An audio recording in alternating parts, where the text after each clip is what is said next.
Before we begin our episode, we want to address the coronavirus crisis.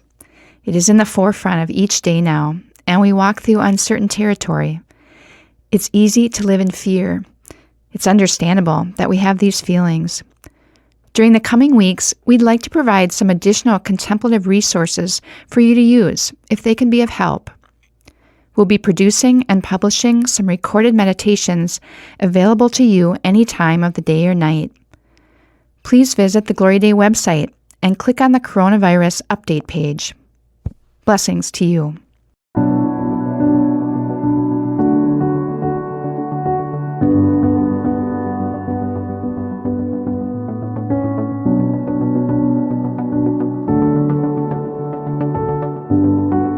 Welcome to Looking Within, a podcast for the spiritual explorer in each of us. I'm Julie. I love to explore the inner life using contemplative practices, and I love to help others to do the same. In our time together, I hope you gain a sense of hope, meaning, joy, and love. As a Christian spiritual explorer, I hope to offer some thoughts to help you see God's presence and activity in ever-expanding ways. As you listen, ponder, and experience the divine, feel free to use the spiritual perspective you are most comfortable with in our practice today. Now, let's begin.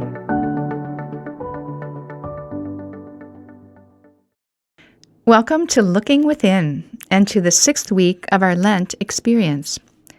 It's been so good to travel with you through these weeks of Lent as we meet up during our regular Monday episodes, as well as the bonus episodes on Wednesdays and Fridays.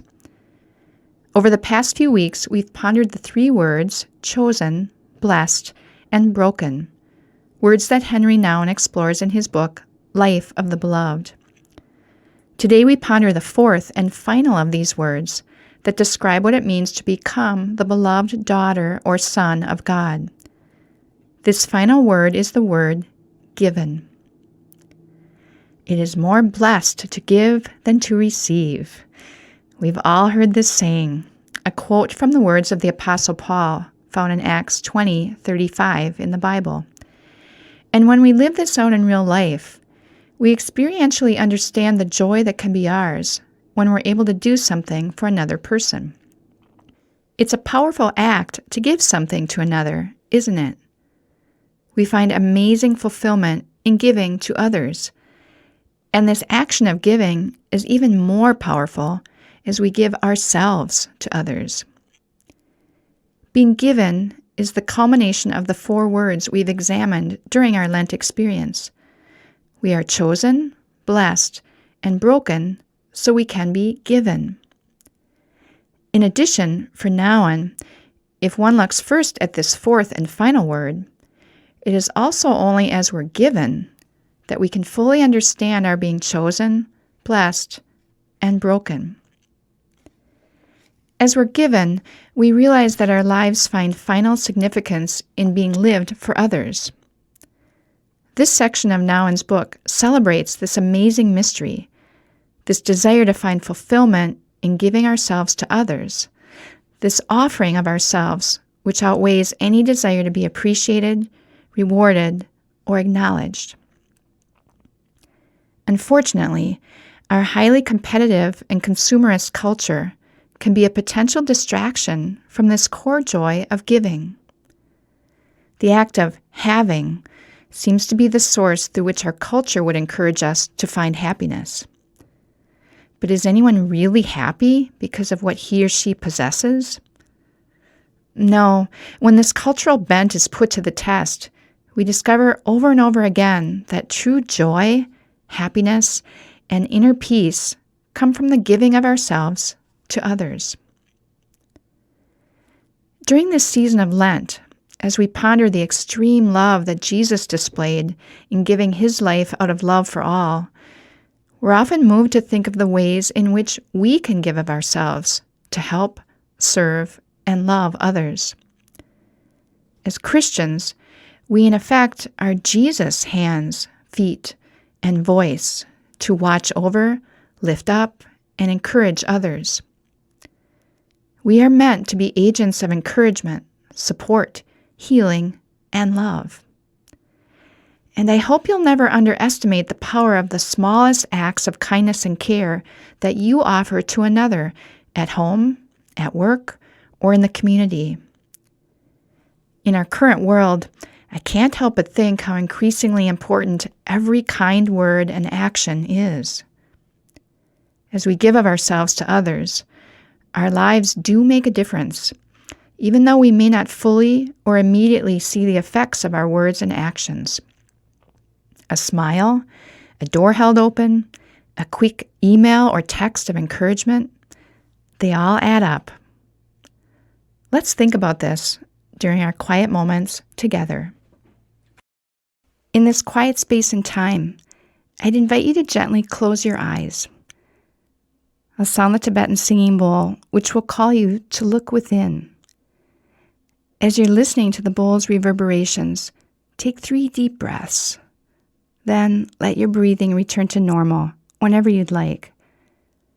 Hear the sound of the bowl now. Let it center you. Let it remind you that God is here with you.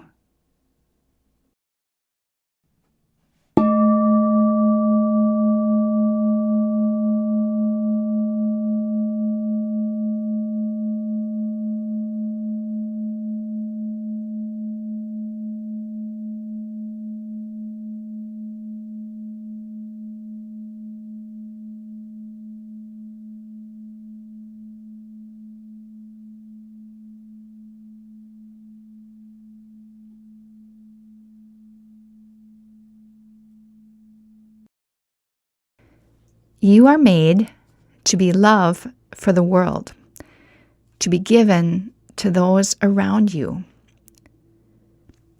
Picture for a moment some people whose lives you touch. Family, friends, coworkers, people in the community. Perhaps you've reached out and shared your gifts and talents, your finances, your time and attention, or just your smile, encouragement, and support. Even small things matter when they're filled with love. Notice a life or lives that are radically different because of your love and care. See how different your corner of the world would be without your presence. I'll be back with you in about 3 minutes.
I'd invite you now to take a few deep breaths, in and out,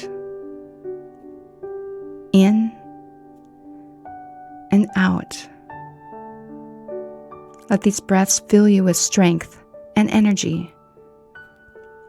Hear me sound the Tibetan singing bowl, and as the sound of the bowl reverberates and slowly dies away, you can gently open your eyes, remaining still for a moment longer.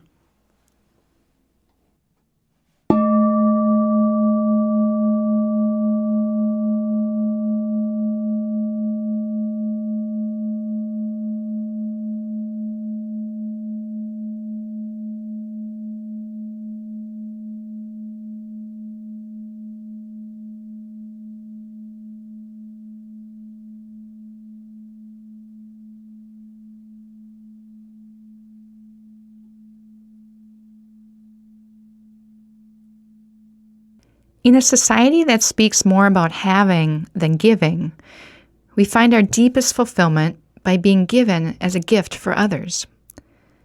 Jesus' entire life modeled this as he traveled about, lavishly giving to those around him through actions of healing and service, and words of encouragement, love, and grace.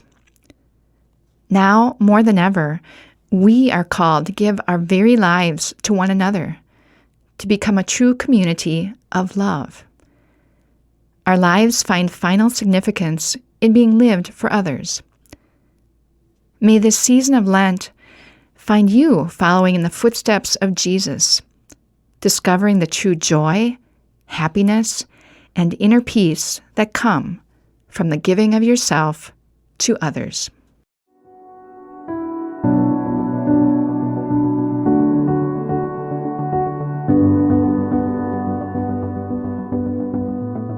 Thank you for making time for your inner self today. Whatever you've discovered and experienced, carry that with you in the coming days. You can find more episodes at our website, Gloria-Day, that's DEI.com/lookingwithinpodcast, or subscribe through your favorite podcast app. We'll see you next time.